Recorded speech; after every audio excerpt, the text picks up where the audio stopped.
ہندوستان میں رہنے والے ہمارے دوست صرف 2 3 یا 4 نہیں بلکہ کروڑوں دیوی دیوتاؤں یعنی خداؤں پر ایمان رکھتے ہیں۔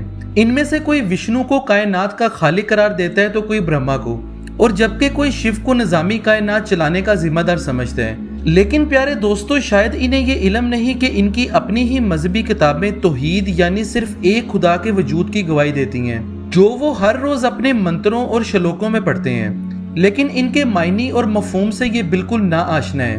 آج ہم آپ کو توحید کا ذکر ہندوؤں کی مذہبی کتابوں سے ثابت کریں گے، اور یہ سن کر نہ صرف آپ کے علم میں اضافہ ہوگا بلکہ عام ہندوؤں کو حق بات جاننے کا موقع بھی ملے گا۔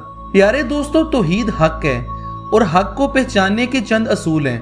اول یہ کہ حق وہ ہے جو سینے میں ٹھنڈک پیدا کرے اور حق پر عمل کرنے سے سکون اور اطمینان نصیب ہو۔